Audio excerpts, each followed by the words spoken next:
everyone, welcome back to my channel. My name is Sia and I'm here with Purple Elegance.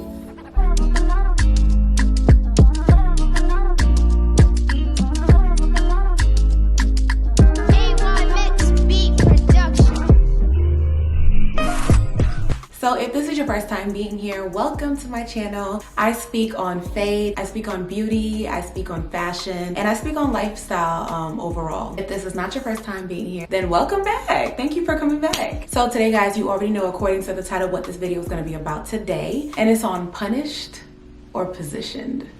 Which one are you? Which one do you think you are in your life at this time? This is basically going to be on the basis of a faith video. So if this is something that interests you, please stay tuned. A lot of times, guys, when we're giving something, when things are going on in our lives, we ask ourselves like, God, why me? Specifically when something bad is happening, we ask ourselves, why us?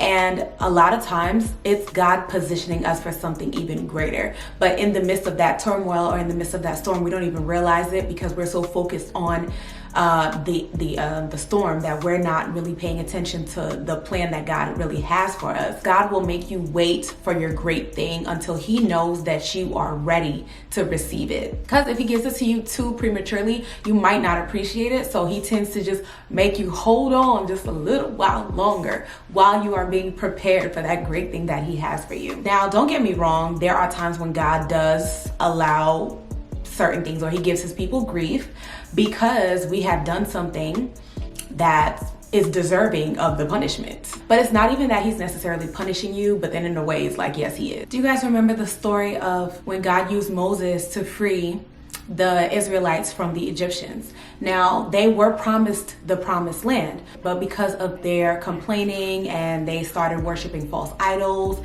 and they started doing a lot of horrible things, God never allowed them to see the promised land. It was up until that generation had died and the next generation came in and they were able to see the promised land. So in that aspect, they had done something that was deserving of God's punishment. Well, thank God though, because he's so merciful and loving, he allowed their generation to see the promised land. So in a case like that, that's an example of God actually punishing us, but it's for a specific reason. Then other times when we're going through some things, God has absolutely nothing to do with it. God is not punishing you. He's not doing anything. He's not testing you. That is solely up to you. Like, for example, like if you steal from a store and you go to jail for it, you can't say, God, why me? Like, you put that upon yourself. So therefore you're going to jail. Like, you're going to pay that penalty. So that had nothing to do with anybody but you. So that's an example of God not punishing you nor positioning you. That is all you. However, the way I've come to realize God and understand him is every little thing that we do is positioning us. Even if it's from him or from our own will, it positions us for something greater. It positions us for the next phase of our lives. Things have to happen in our lives for us to change and for us to grow. And sometimes that growth is uncomfortable. It's not all peaches and cream. Like, we do go through bad things. So whether it's of our own doing or it's from God, it's going to position us for the greater anyway. Because why? It's for his glory. Thank you. And lastly, I tend to believe that sometimes God will test you to see how strong your faith is within him. Do you guys remember the story of Job? I know that's a very familiar story, a very popular story, but for those who are not familiar with it, there was a servant in the Bible named Job, and he was a very, very, very loyal servant of God. He loved God with everything, and he just served God with all of his heart.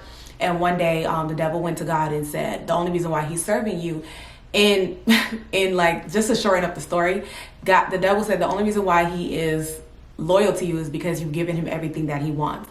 So God was like, nah, not my servant. Like, he's absolutely loyal because of his heart. It has nothing to do with the materialistic things or the vanity in his life. So the devil asked for permission to mess with Job, to take everything away from him. And God agreed. He just said, do not kill him. So the devil took his children away, killed all his children, killed all his cattle, took everything, like all his crops, everything was completely gone. And the only person that stayed with was his wife. But his wife was like a terror the entire time because she continued to speak ill of God. She continued to encourage Job to curse God, so thinking that that'll bring everything back.